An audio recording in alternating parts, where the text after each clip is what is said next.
Ja. Men Herren hjelper meg å si det som jeg skal si i kveld. Jeg kjenner jo av meg til at jeg skal ta om noe som jeg tar om før. Rønner bare komme inn til det stått. Til at her vi alt som jeg har sagt og sier. Til dømes at jeg avtaler hele møgnigheter for at løyva tåse som stier og stolar transvestisisme og sodomi. Det varst. Og jeg vøyd anten og gjørs med være og anvitta og i det at det tryggvande folk som hugsa i sin hjärsta at jeg har sånn her som mæveren her han vøyd negv men hei han var lukka elskande som hvordan han vøyd. Og så halde det til at det kommer å si at det som jeg sier, at det ikke rett. At det ikke visdommer. At det ikke kærløyde og alt dette her. Jeg vet det her. Jeg vet at det det som røres i følge. Men du må skilja til at ta i en møgnighet kommet her til at hun tåler hatta, som jeg akkurat nevnte. Utan at retta sette det, utan, hvis det ikke gjeva klar på om hese tingene her, at hver det standa og i hesen høpen hun, men leta folk ikke halda til at det halda vittu og ikke hava med det du. Og at det egentlig blastemplet av stolet og trykva til så at folk som så til skapt så og hatt bare til det og det kunne ikke gjøre vitt. Det gjør gode skiltene. Det gjør satans det egentlig satans lign. Satan er loje for en menneske at du hatt og hatt og det gjør gode skiltene. Og i stedet for å si at det er satans lign. Men nå det for sånt. Nu har det givet her så bøyen her, at møgniheten heldt det. Men legg meg ikke til, la meg si at det akkurat som det er grunden til at jeg kom ut markant og sier tingene svart på kvitt så at ikke det takker feil av hver stande. Det egentlig kærløyde og ikke annet. Det gjør vi dere vite, det gjør vi dere skilja. Det bæge kærløyde til de som tås om, at hvis nekker av tøymen hørte at de må rakna vi, men minst lukka nek og kanska møyr, det for de som utanfor, som av norsten autoi, at de må rakna vi og vakna, og sutja vandan, og ikkje færa sommeløy. Tøy at de som langt og færne døyat her, har ånga vøvn for dem. Ånga vøvn for dem niver høver.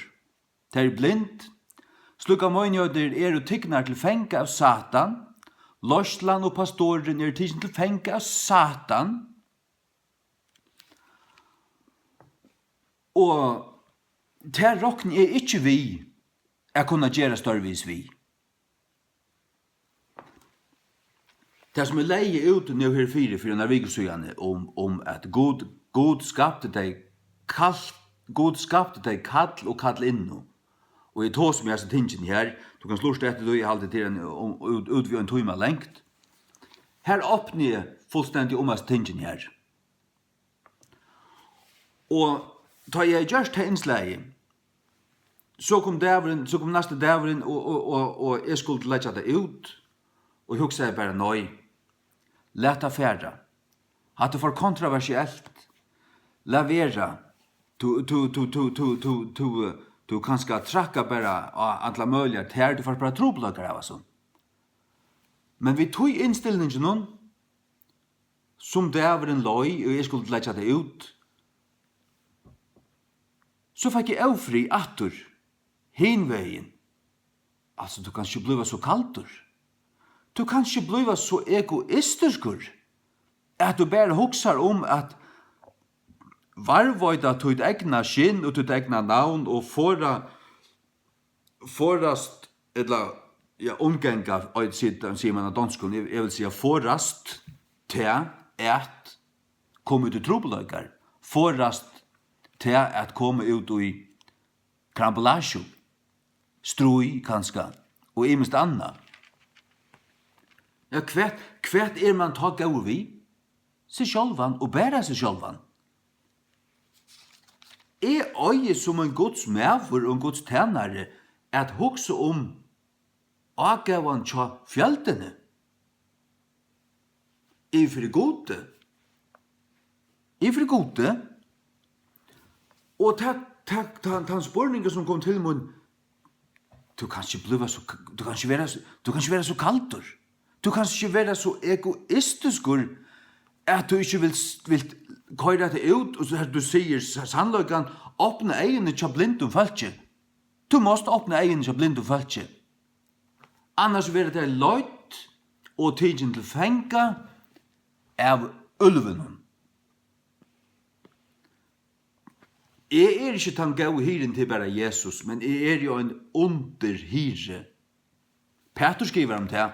Peter skriver om Jesus som iverhiran, og okkon som føa seien, okkon som gjeva seien at eta, og så videre, som underhirar.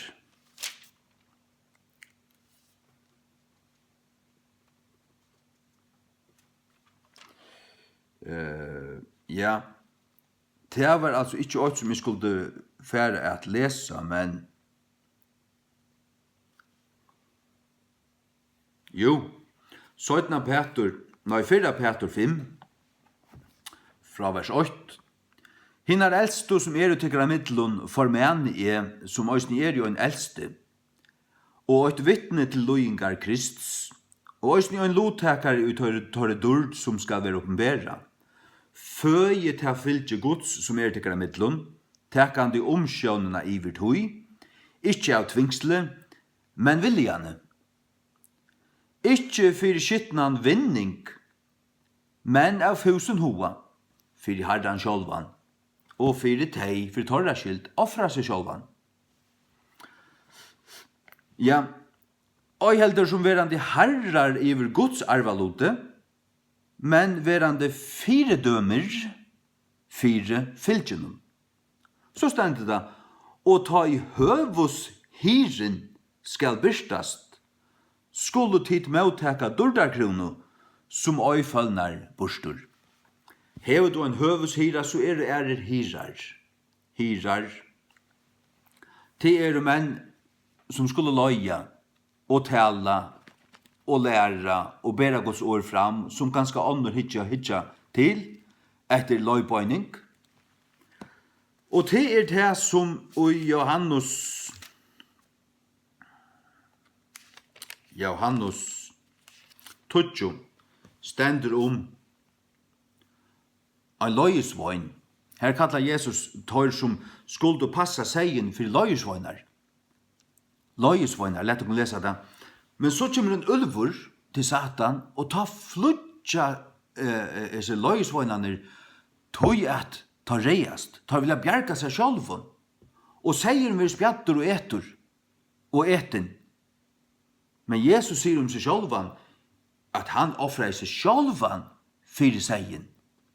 Det vil si skal du være en gaur løyesvøyner, en gaur underhyre, tja iverhyranon, så måste du hava sama hugsan, sama innstilling som iverhyren, at du erst uihesten her fyrir løyve. Kosta kvært du kosta vil, tale sannløkan fyrir sannløkans skyld, fyrir ta gaua tja tøymon, tog at jeg ikke kallaver til at tjena meg sjálfun, men tøymon. Johannes 20. Sannliga, sier tikkun, han og gonger ikkje innom dittnar inn i Seiaberget, men kluiver opp omkran annan ved, hinn sami en tjaur og en rånsmævur. Men han og gonger innom dittnar hiren tja seienum. Fyrir honom doravøren letter opp, og seien høyra rødt hansara, og han kallar sina egnu seier vi navnet, og løyer tar ut. Jeg leser altså først King James, du høyrer hvordan velta klinkar. Og ta han setter ut sina egnu seier, gonger han undan tøymon, og seierne fylgja honom, til jeg tar kjenna rest hansara. Tar kjenna han. Og en fremmandum vil jeg der ikke fylgja, men vil jeg flutja fra honom, til jeg tar kjenna ikke røddina tja fremmandum. At det er falslærarar. Du høyrer røddina tja Jesus til hansara talo, hansara gudslæro, hansara doktrin, hatta rødt læra, hatta kjenner jeg, hatta av sannløkanon, hatta sannløkans ande, hatta av Jesus. Jesus sier om halgandan, sannløkans anda, som han vil kalla i Johannes 14 og 16, at han skulle teka av Jesus i kunngjør okkon, og minne okkon av det som Jesus har sagt okkon. Det vil si, det sannløkans ande som talar, så det utrav i det som Jesus har talat. Ja, hatt det rett. Du kjenner det. Hatt det vært av Jesus. Har du så en fremmendan og en annan enn Jesus, hadde en fremmend læra, hadde ikke rett, så skudja du det. Du går det fra der. Tog verre det sånn at det en blandingur, så teker du det vi, så teker du det tiltun som rett, og går hit vekk. Einar flester, jeg flester, vekk ved tog. Det passar ikke. Vers 6. Hesa dømesøv tala Jesus vittor, men tar skilt ikkje hver ting tei vauro som han tala vittor. Ta seg Jesus vittor attor, sannlega sier tikkun, dittnar tja seiunon. Atler som nekrande kom og aren tjauvar og rånsmenn, men seier holdu tar ikkje. Dittnar om nekra med å genge inn, han skal være frelstur, og skal genge inn og ut og finna bøyte til Guds år få mæt bøyte, som sier så etter græs til Guds år, sannløykan. Tjauvuren kommer ikke utanfor å stjæla og å drepa og å øya, kommen at han måtte hava loiv, og at han måtte hava til mer rujeliga. Hin gaui hiren. Hin gaui hiren djevur sutt loiv fyrir seinar. Legg merke til at alle apostlaner utan Johannes gav øysene sutt loiv fyrir Jesus. Fyrir teater at du fyllt Jesus og vore hansara. Det kom å kosta dem til at de kunne velja at annakvart avnokta Jesus eller dodja. Atler utan øyn stod i for velen og tar døy og heldur. Tøy tar våre sanner hirar. Han som leser Johanne Peter, han ble øysne. Han sier han ble krossfester opp nyer. Ja, han ville ikke bli krossfester lukka som Jesus, du be han til at han skulle vende krossen opp nyer, at han sier søgnene gosser. Så stender vers 12, men han som en løyo svøyner, en som du hever løya, passer på seien, til hirar, pastorer. Visst du ikke elska. Men han som en løyo svøyner, og ikke hirin altså Jesus. Hvers egnu seiner ikke til Jesus som er seiner. Ingen her er seiner. Han sektor av Jesus, kallar av Jesus, kan du gjøre det for meg? Og så sier han ja, og så gjør han det. Men elskar han ikke seiner så som Jesus gjør, så kan det hende som stender her at han flytjar. Men det gjør det Peter ikke. Det gjør det Jakob ikke. Heller ikke Paulus. Det gjør det apostlene ikke. Du tar vår sanner. Men han som en løysvøyner og ikke hiren, hvers egnu seiner du ikke, ser ulven koma, ulven, kommer at etta seien, og fer fra seienon og flutjar, og ulveren fengador og spjeier seinar, fengador, hver seinar, så han dreper onklar. Hatt det tøy ulveren kommer inn i møgnjøtna.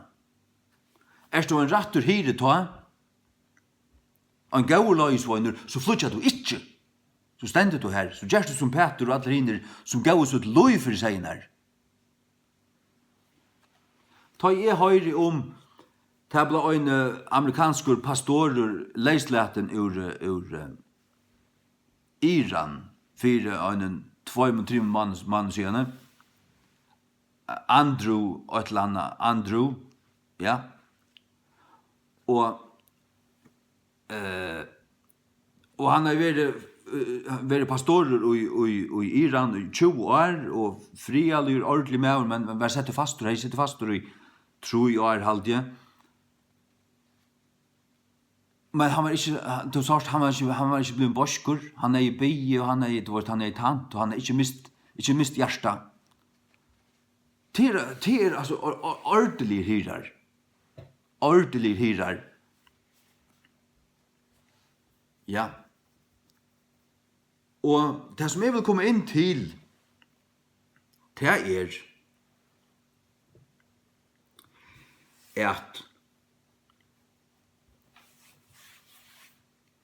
det et underlig samfunn vi lever i det. Det gjør lauer, og det var alt tvinga, det skal være forbøy å si ting. Og så vil sannløgjen dulter, kregvaver, undertrykter, og så skal liknen råa, og det eneste ganger ut på til at alt glede. Men så ræver liknen. Og så det liknaren ante som hever hertidget ikon, men alt skulle bare være glede. Og til alt det var synd å være negativor, synd å komme vi noen som forstyrrer. Men så ræver liknen, og så Satan hertidget møgnøyder. Det kærløyge at hitje på det? Det hykl. Det hykl. Det hva det Og Jesus tar i hans død anlitt til anlitts vi hyklarars. Så tog seg han ikke mjukt. Han kattlar tar tettar vøru. Lukas 13:15.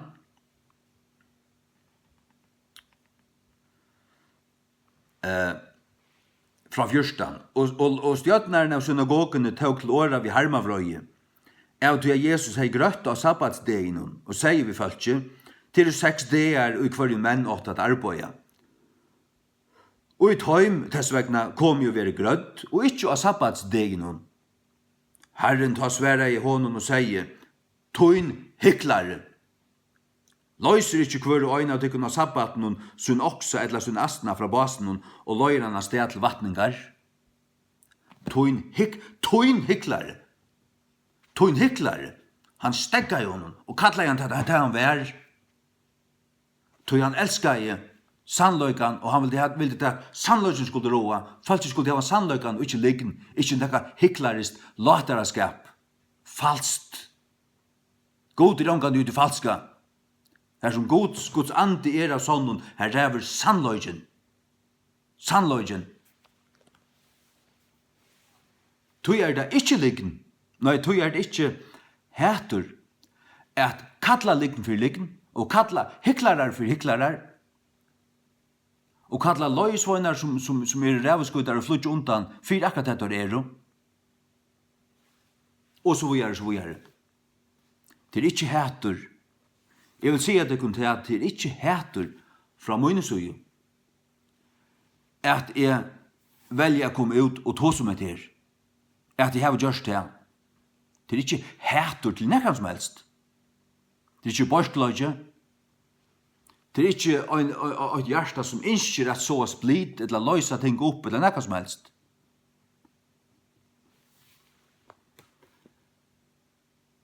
Men en møgnighet her i Lorsland tar eldste og pastoren hever tidsi hetta inn.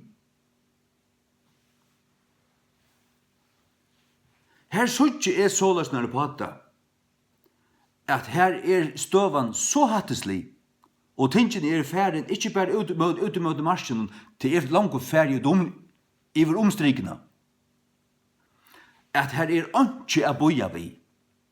Här inte spela att det här röna vara så rälla voicer. Alla dessa som tar som vara så rälla voicer tar gera inte. Hickar du efter tar som tar menar vi att vara voicer till att passa på sig själva. Sagt du kan vara voicer och allt det här taktiska och allt det här är inte färdig över strikna. Det färdig över strikna så kan du jaila varskau och till einaste voicedommer som att du gärst det.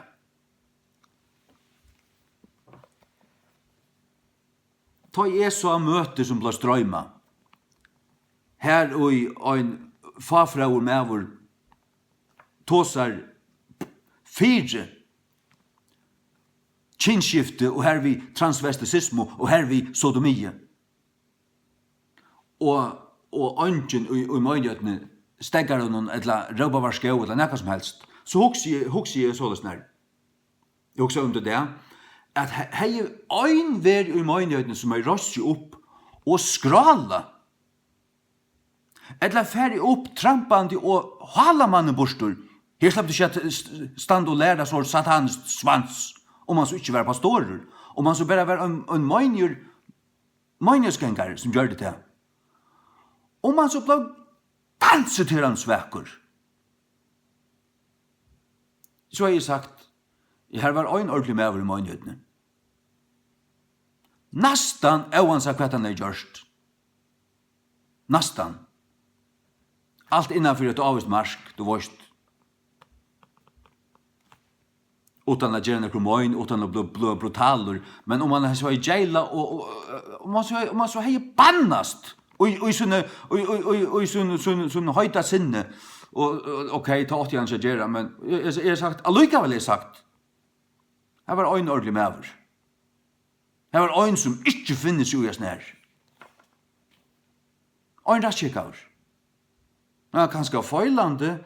Ja, det bättre att han att okej, akkurat såst i hans kött, han hade inte fullkommen med över, men han blev rävligt ytterligare, han säger också rävligt.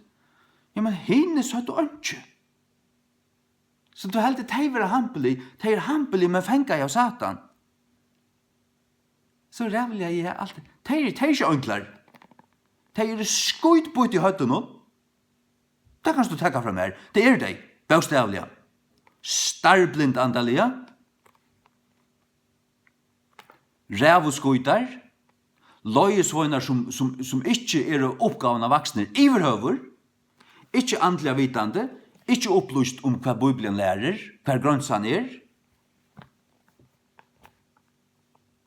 Ikke upplyst om det en gang at Gud skapte deg kall og kallinno. Her er ikke mittelting.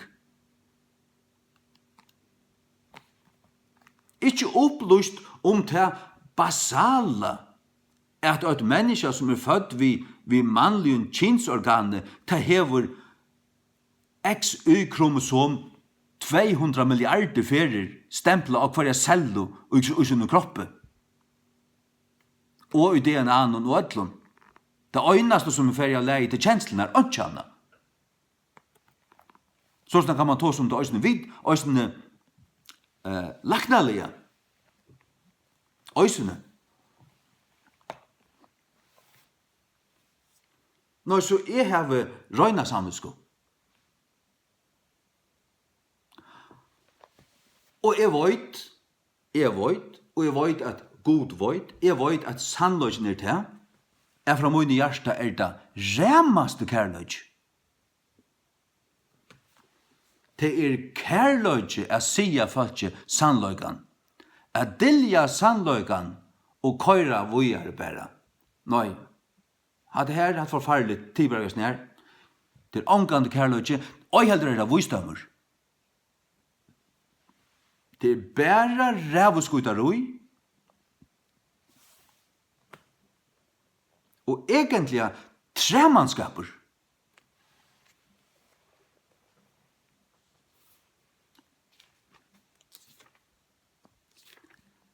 Matteus 15 tjej. Tykkara hyklarar. Vel profetera i Esaias tykkun, siande. Hetta folk drekst nær mer vi sunne munne, og ære med vi sunne varrun, men torra hjärsta fjerst fra mer.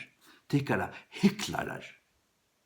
Folk som bara drekst nær, narskast, kymmer til Guds, vi sunne munne, nekvun sanje, alt stendur spellinstrumenter, lovsånger, og litt hentor, og synge. Lett å kunne synge 20 minutter og trett, så må lovprusen for opp til Guds, men så elsker jeg det ikke sannløygan. Til hyklaraskaper, og hyklaraskaper skralltømmer og ikke verdur. Fyllan av gittaren suntur, sparskat hål i sa trommuna, og fylla alt suntur her. Ikke verst. God skal ikke slett at det her. God skal ikke at det her. God skal ikke sang fra folket som ikke elskar og verger og boar og stender fast vid sannløygan. Sannløygan og hans herre åre. Han ikke imponerer at det er sant til aller fjernaste.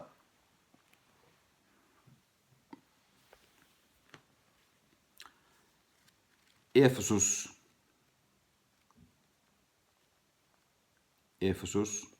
4 15. Men talande sannløygan og i kærløyga.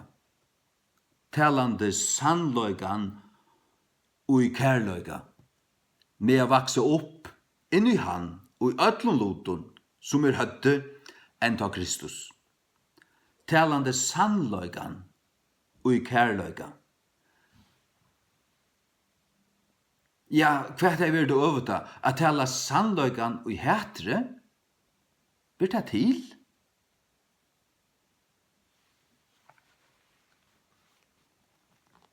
Det sannløygan, det virkelig sannløygan Guds års? Så du finner han fra gode. Og du måst tala han. Du måst tala han. Det kærløyge et tala han. Men da det stender her og i kærløyga, ja, så det du skal gjøre det i kærløyga.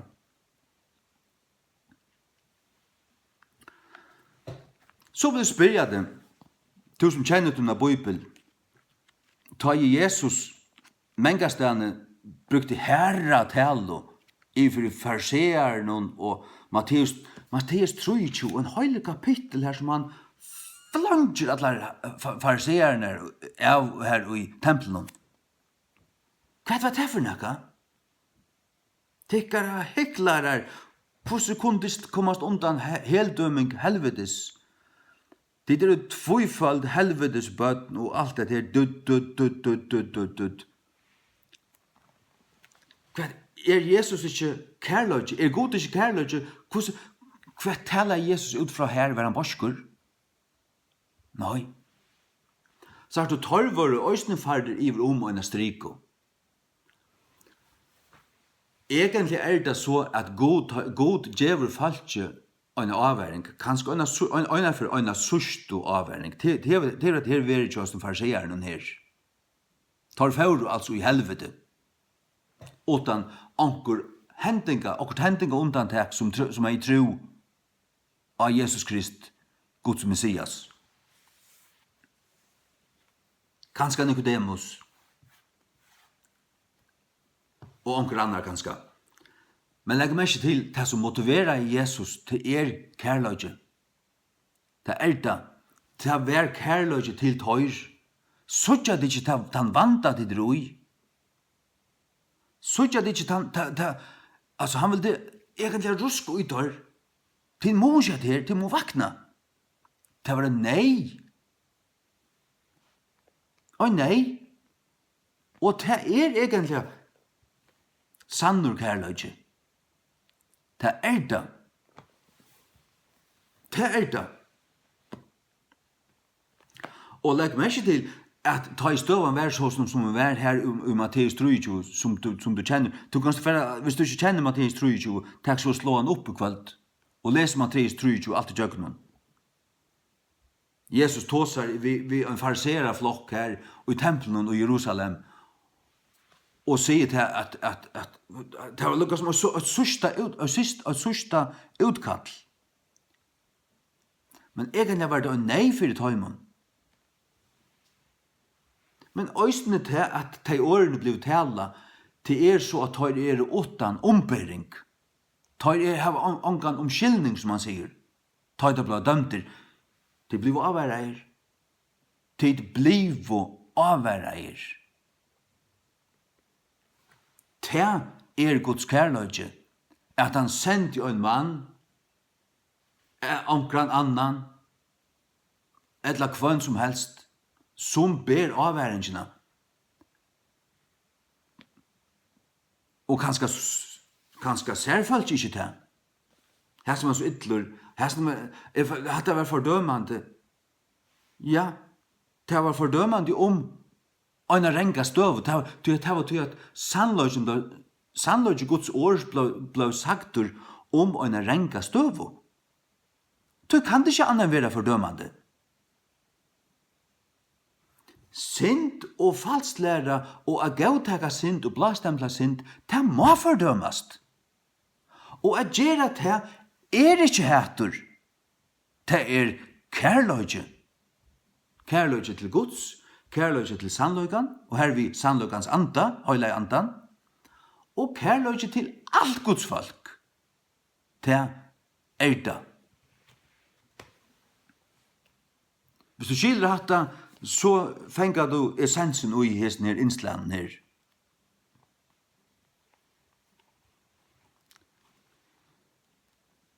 Galaterbrev 4:16.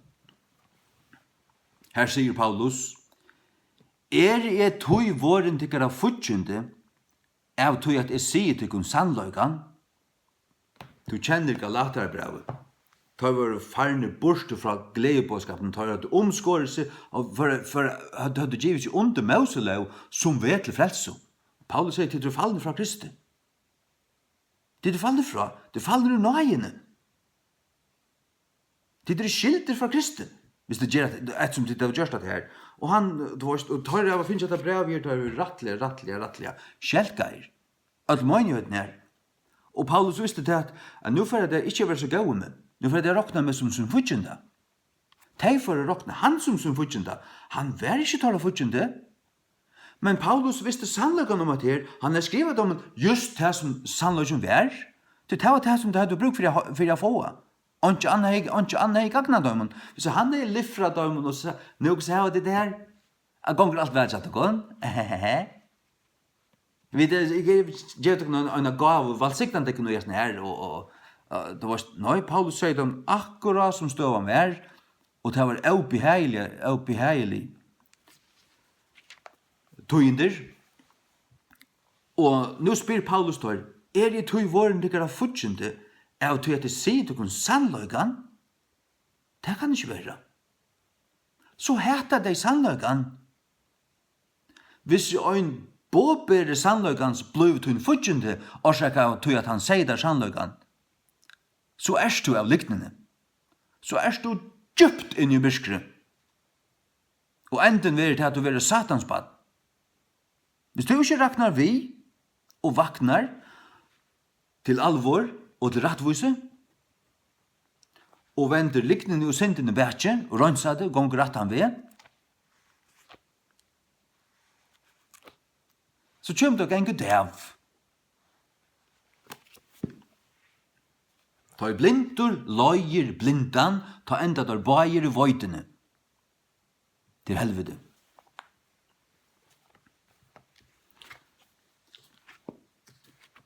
Hausia.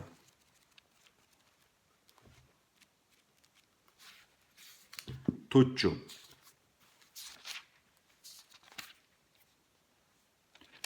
Vers 12.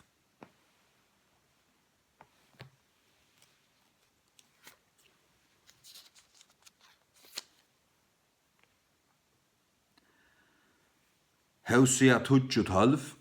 Sa jeg til tikkara skjolds og i rattvise, heste og i miskunn. brøt upp tykkara kvuldarlente, tog at det tog er søkje Herran, til han komme og regne rattvise om han livet ikon. Sa jeg til tykkara sjåls og i rattvise, som er med vår såar, så skal han òsne hesta. Vær ikkje vittløyter. Vær ikkje vittløyter så som tabor av tofton Tid som lust etter mer ærastande kring landet, lette det ikkje vittløya av samme hatt som tabor av tofton. Galatarbrevet 6, 6. Vær ikkje vittløyter, god vær ikkje spottaver. Til hvert som helst du er med vår såar, til skal han òsne hesta. Til at han som såar til kjøtsutt, skal av kjøten og hesta spittling, corruption, spittling, deia. Men han som såar til andan, skal av andan og hesta avutverande liv. Nei, jeg bøy ikkje øyna for frelstor, jeg frelstor. At hev du tro øyna for, og er du ferdig kære, så kan du ikke missa det samme kvært. Og er du frafadlen, så lever du bare ikke i samfunnet ved Herren, men det kommer til himmel så likevel. Om du så driver hår, om du så dreper omkran, så kan du ikke missa det. At har jo nekvar sida. At det er Satans falslæra ur enda og i annan. Hatta sås du ikkje og i øynun til øynasta av apostelen. Tog kunde Jesus si at han er ånga mist utan glætunasjon. Vid må være okkon, vid må fylgja Jesus til endan. Avnokta vid han, så vil han òsne avnokta okkon. Hatta slepp du ikkje rondja fyrir meg to. Hatta er akkurat hatta sigur.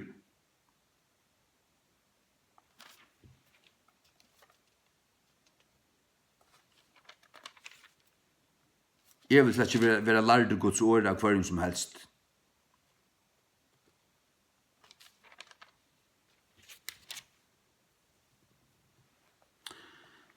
Sånn Timotheus 2, fra 11. Til en trofast framsøgn, tog at om vi være deier vi honom, skulle vi døsne liva vi honom. Om vi loja, skulle vi døsne råa vi honom. Om vi avnokta han, vil han òsne avnokta okkom. Hva er det avnokta? Til å si, jeg kjenner ikke. Avnokta. Hvordan blir du frelst til vi at kjennast vi han fyrir månen, så vil han også kjennast vi te fyrir fægirnon og ynglansara. Matteus.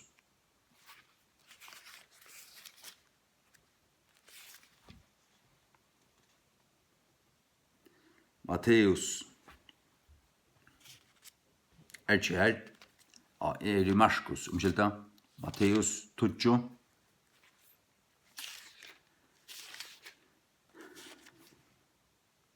Det verset som jeg ble frelstur etter.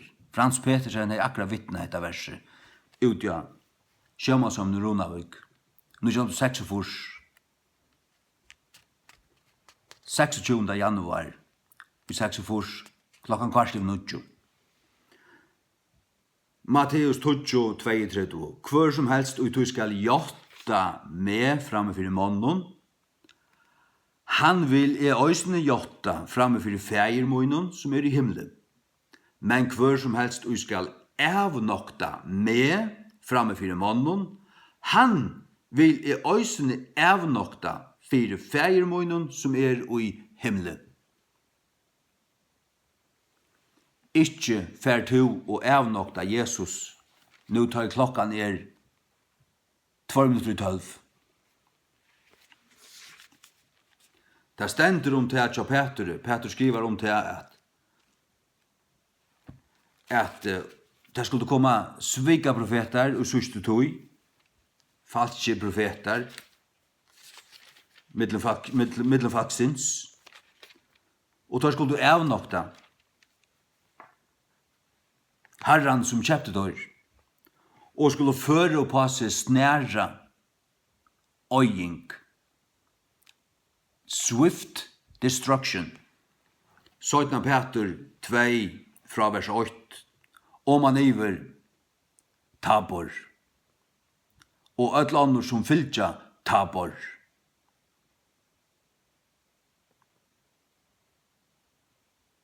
Nei, ikke tabor, jeg mener nebo. Har vi sagt tabor, jeg mener nebo, om skylda meg. Tabor misjonssosialt ofte, ja. Jeg mener nebo. Mismaltur. 17 Peter 2, men det var også falske profeter mittlem folksins. Enda som det skulle være falske fralærere, falsklærere, sier vi. Falske fralærere, tykker av mittlem, som løgnelige skulle føre inn heldømelige renklærer. Damnable heresies. Det er damnable, så kommer det at ikke bare, ja, det er egentlig forbannelige. Damnable. Amerikanere sier, du hører det i amerikanske filmer til å si damn, og så alt det der. Og det er ødelig ødt, det skal man ikke si. Men hva er ikke det? Jo, ta banna står. Damnable, det er helt dømelig. Nekka som dømer til helger. Damnable heresies, helt dømelige renklærer, enn ta avnoktande herran som kjøpte tør, og føre opp på seg snære øying. Har en øye der.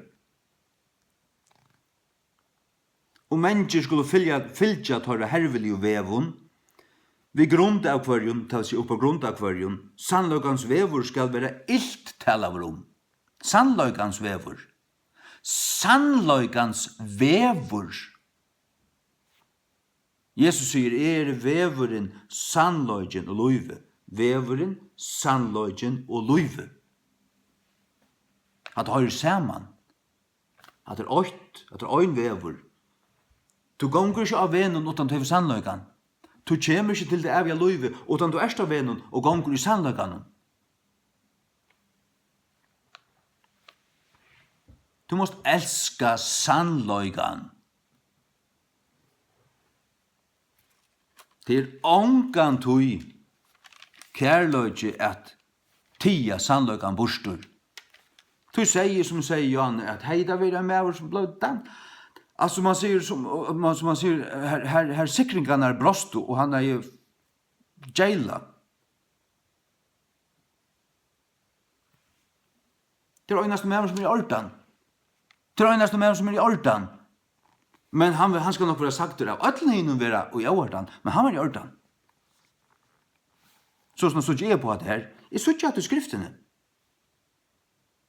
Jeg så ikke hvert og motivera i Jesus, hvert og motivera i Paulus, hvor jeg måtte jeg det her.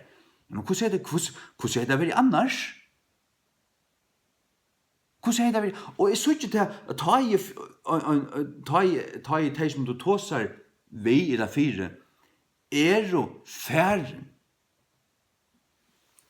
over omstrykene, at ta skifter pøypan ljau. Ta det ikke på den mjuka maten mer. Ta det bulderbrekk. Det er helvetes bøtt.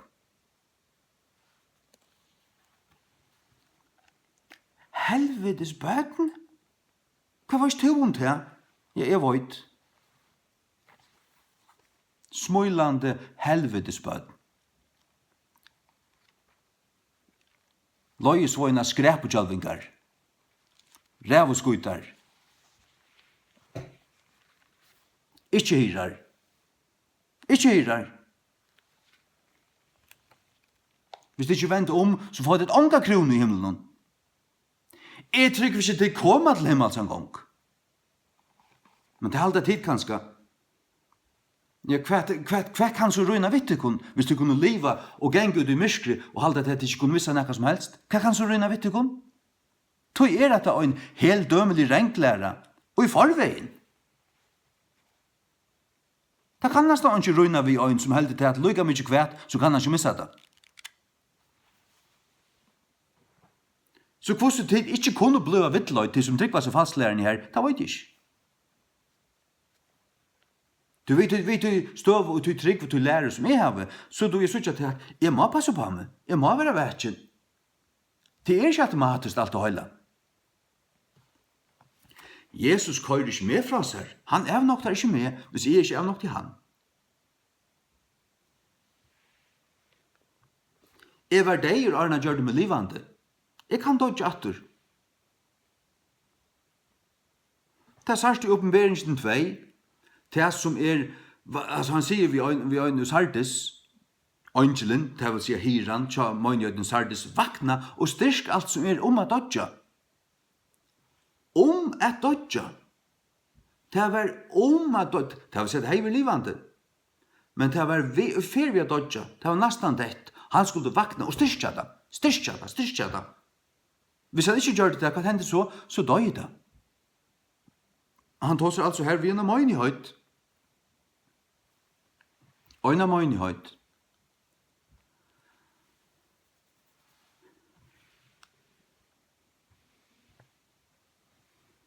Styrk alt det som vi at dodja.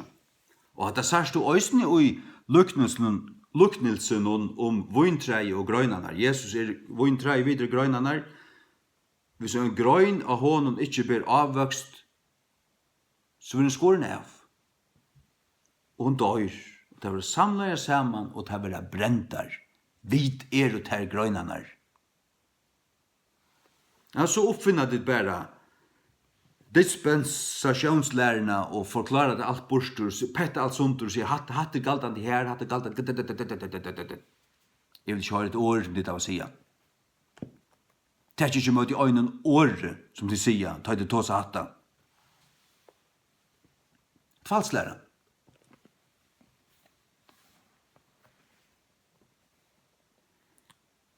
Sjalt og i oppenberingen så skal en angel komme her, og han skal boa hin evigtverande gledebåskap. Og i trångtartøyne. Det en evigtverande gledebåskaper, så det gledebåskaperen. Det den evige gledebåskaperen.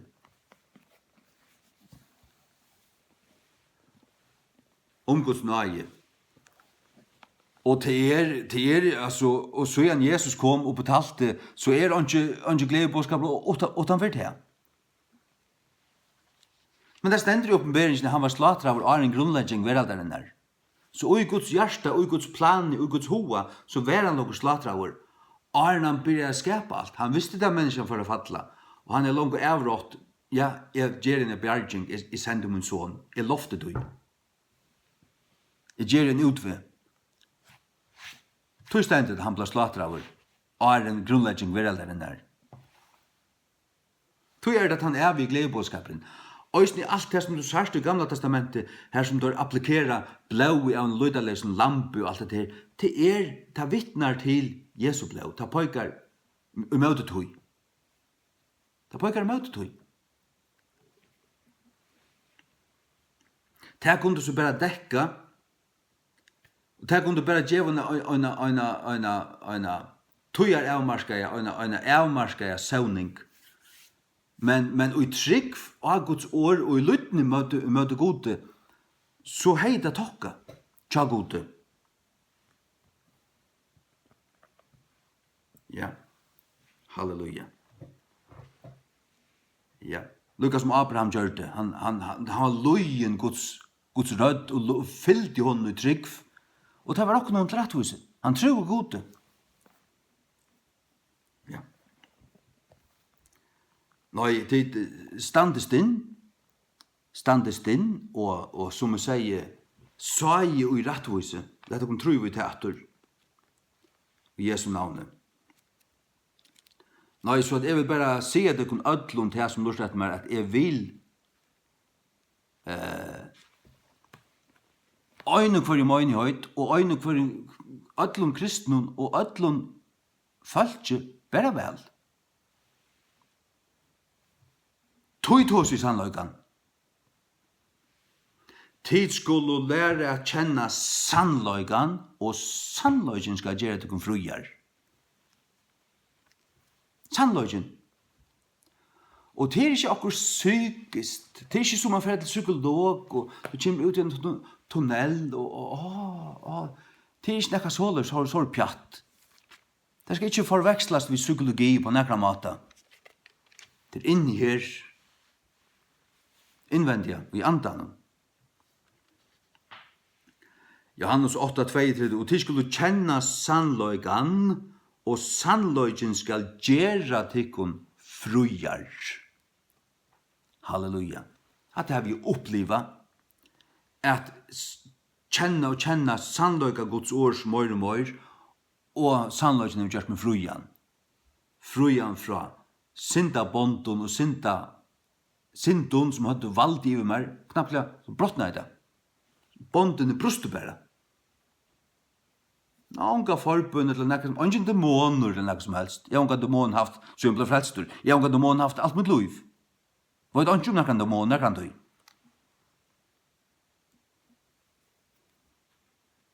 Så hatt nekka tvart til pinsunen.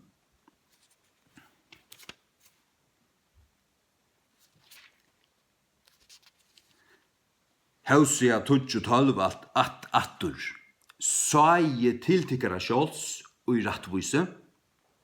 Så og i rattvise til at tja okkun videre rattvis gjørd vi trygg. Men så skulle vi Guds røyk ikke eting og dretting, men rattvise, frigjør og glede og i halgandan. Rattvise først. Så kommer frigjør, nummer 2. Så kommer glede, nummer 3. Människan och det har bara ha glädje. Ja, tid är så glädje. Vad är det tid hava? När vi tar rättvise. Och rättvise vi ger vi fri. Romarbrevet 5:8. Rättvis gjord vi trygg hava vi nu fri. Rättvise stövan, rättvisen som vi kladd vid Jesus Kristus rättvise. Hon ger okon fri. Rättvise först. Fri nummer 2. Så kommer glede. Glede kan ikke trøyvast og aufrie. Og frier kan ikke være her som synd og avskid og avrattvis Tøy må en rattvis støva komme først. Så kommer frier. Og så alt ruttelitt. Så alt frialit. Harmonier, skilui. Det en støva i fri gode, men han setter det ut til støvene vi trygg, men så òsne legger han lærer til sånne rattvise. Han lærer til sånne høylaløyke, han det. Så kommer halganen inn, du gonger halganen veien som godsbaden. Du vekser i høylaløyke, og det å leva rattvise. Det at genga fram i rattvise. Det at såa til sun sjåls og i rattvise. Det at gjera inna rattvise. Og det anna av ekkjennenon av en godsbadne. Det sier Johannes brev. Av hesun kjenner vi godsbøten og djevelsens bøt. Av godsbøten til inna rattvise og elska brauersøyn. Her 2 ting. Skal jeg lese det for der? Hvis vi finner det på en av en.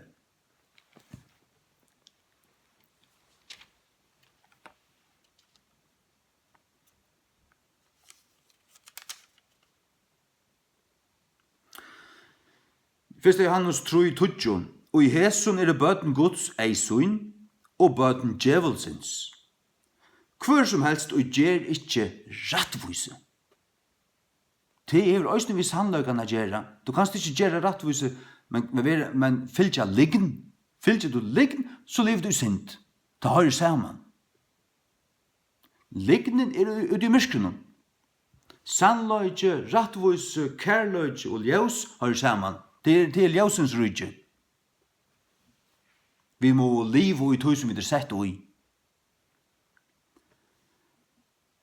Hver som helst og gjer ikkje rattvise er ikkje av gode. Oi heldur han som elskar ikkje brauer sin. Du kanst ikkje sija, ja, men jeg elsker rattvise at det er så gammaldags. Nei, du hever ikkje samfunnet av god utan du hever bægjæse. Hatt du tvei eikjenner, bægje må finnast. Finns bare anna, så finns kvarskje. Bægje må finnast at du inner rattvise og at du elskar brauertun. Og til at du elskar brauertun, det kan nemlig komme til skjøntar at du sier om sannløygan. Som jeg opplevde i siste vik, og nei, jeg vil bare berre meg undan. Så for min anden og i meg, han for at slå av meg, at sannføra meg, det kanst du ikke. Så elskar du slett ikke. Så du hatt det falskt, å bæra seg undan er falskt. Falskt.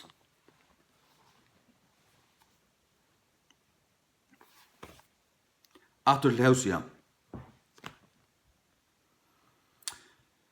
Så jeg til tikkara sjåls, og i rattvise, til at liv og i rattvise. Du setter og i rattvise vi trygg, rattvise gjørdur, men Guds rydtje er ikke eting og dretting, men rattvise. Til først og fremst rattvise støva, men som et løsverd til først i Johannes 3:20, at du måst gjøre rattvise. Til at livet har lagt. Til også at du taler sannløygan, og taler Guds ord ratt. Taler du falskt lærer, så heller antingen svittar ut hui. Det måst du ikke. Du måst tala ratt. Og få inn tjona det inn av sannløygan. Så jeg til tikkara sjåls og i rattvise, heste og i miskun. Og i miskun, du hestar og i miskun. Godlits ikke spotta som med og såar, så skal han også hesta. Du hestar, du såar i rattvise, du gjør ratt. Det og i grunden til at du som frelster, tryggvander, frelster av nøye, heldur Guds på. Og stå tog. Ikke som vi til frelso, men du elskar god. Du vil du ikke hava era god der. Fyrst du tror i bøyene du mittel til god, det oppe etter. Ikke av era god der enn herran. Ikke bøyja at nye for nekkar mynd av noen goddame. Og det tredje nekka luknande. Så det til foreldrene. Nei, så det sabbateren, ja. Så det til foreldrene, og så det ut til nastan. Det fyrir så sånn opp etter, synder nyer, mør nyer, og så vandrat. Så det nasten. Elskar brauersyn.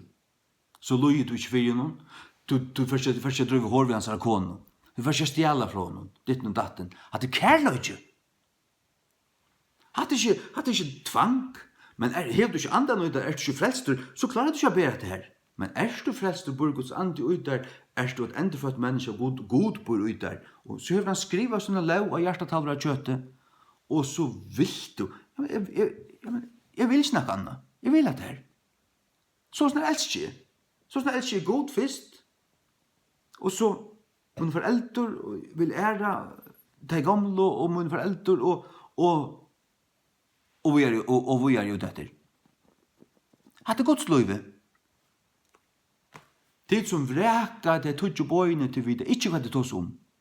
Det starr hamrande blind og satans falslærere.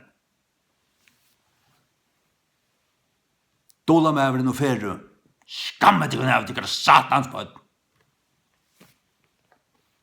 Smøylande kloddar. Orme avkom.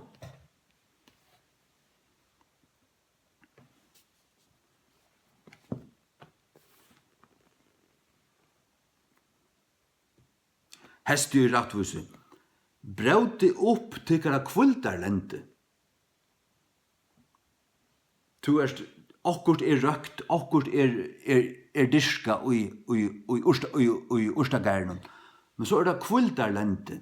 Det du hever bø, og så det tøyer som ikke velter enn, det har lik kvult, så må det pløast, det må ventast, og det må ruddast. Og så forstår at det at ronsa ting, andre ting. Du er ikke inntidset her, du er ikke lett Guds ande slappe hjelpa der vi har som øysene. Lett Guds ande slappe hjelpa der vi har som øysene. Amen. Halleluja. Det er tøy at søke Herren, til han kommer, til han kommer, og regne rattvise om han ivet ikon.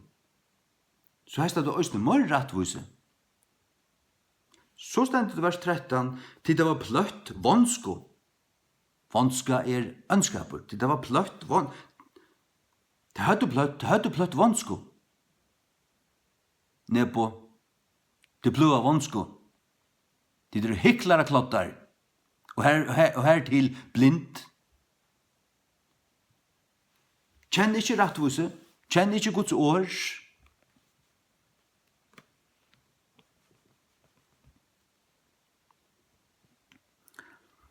Tid det var pløtt vansko, tid det var hesta misgjer. Tid det var i avvøksten av lignon. Lign? Tid det var over til sannløyga. Tid det var i avvøksten av lignon. Lignon. Det Satans lign at et menneske som født som dronjabaden kan skje rundt oss her, og her vi er blivet til gento. Det en fænans lign, sier det akkurat som det Der skulle du bare takka det av. Eller ikke anjo i hva kvør sier. Lakne vitenskapsmæver fløyt i at det. Det lign.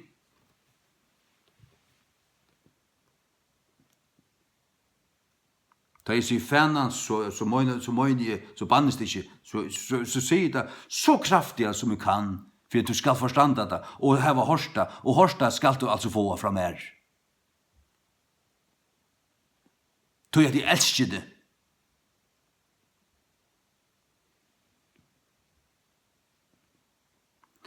Tid hava eti avvøksten av lignon. Av tog at du løytst av tøyn ve, og i fjölden av tøyn mektig og mannen. Du løytst av tøyn ve, ikke herrans ve.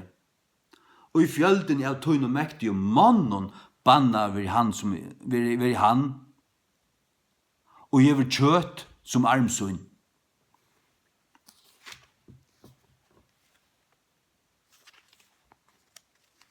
Jeg åpner bare her, det er som bøtten i rata.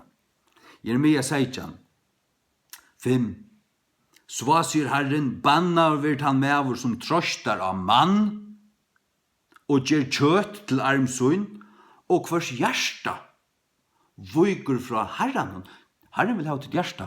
Han ikke imponeret av det sanje og klanje.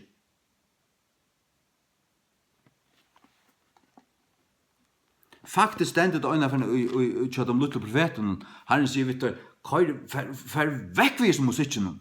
Vil ikke høre etter. Så han sett og sint, han sett og bor gynge under flagge målloks. Det var egentlig mållok, men så lett å konfere inn i tempelet, synes jeg herren der sanger øysene. Herren sier, fer vekk vi som musikken. Vil ikke høre et år av sangen. Herren vil hava sånn gjørst du. Bannar virt han mever som trøstar av mann. Til trøstar av. Skal jeg si det hva det trøstar av? De trøstar av Satans GLS. Av det reivrenda Satans lorte. Som ikke kan haltast utan det hever okkurst versligt navn. Condoleezza Rice, etla Bill Clinton, og såret. Så spennende heimen og godsbøten sammen, og alt, og gongu bønt av vei til Rom. At kyssa pavans ring. De er satans vittløyarar. De som stola og loja GLS. Global Leadership Bomber. Globalist Leadership Bomber. Du sagt ikke med av GLS nærkant hui. Kan du lukka lova der fire. Vers 6. Valsigna var ut han med som trøstar av Herren, og hvers vevn Herren er. Folk løyter etter omkring veldig talere og lærere og løyere, men damas vel han hadde verslig høyt.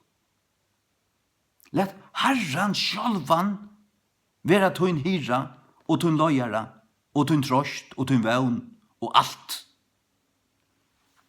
Jesus sier da mine sier høyre rest mun og fylgja mer. Fylg Jesus, er du ikke finnes hans bøk? Jeg har lagt der henne av postkassan. Jeg har lagt der henne av postkassan.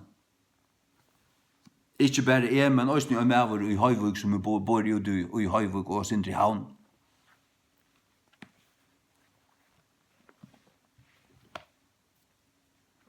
Ja, en god tjenere. Halleluja. Som ikke vil være nevnt over navnet, men han er bare en kære bror.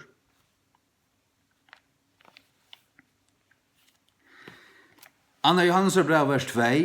Fyrir sannløygans skuld, som bor i okkon, og skal være vi okkon over. Fyrir sannløygans skuld. Hever sannløygen nekka sia? Ja, han hever nekka sia. Her er høyla i anden. Sannløygen hever nemlig et fundament. Biblian. King James, enska og førska. Resterna kanst du brenna og tvøyta til helvetes.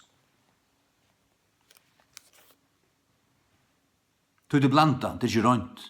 Det er ikke rønt. Hatt det her, for jeg gjevast Herren signe, kvann ønstakan, og varvøyde det kun, kvann ønstakan, og gjevade det kun omvending til sannløykan, gjevade det kun a bodja det kun fyrir hånden, og gjevade det kun fri, og tøynast glede.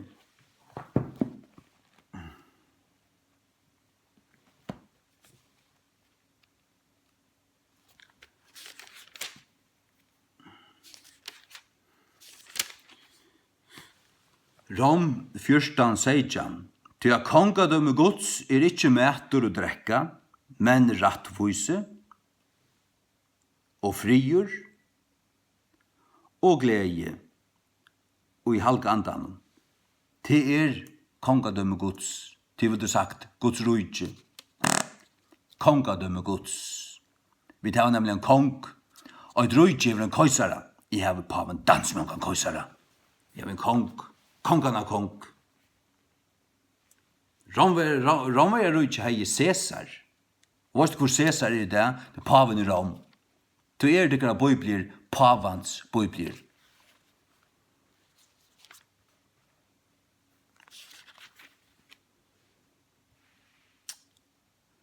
Halleluja. Amen.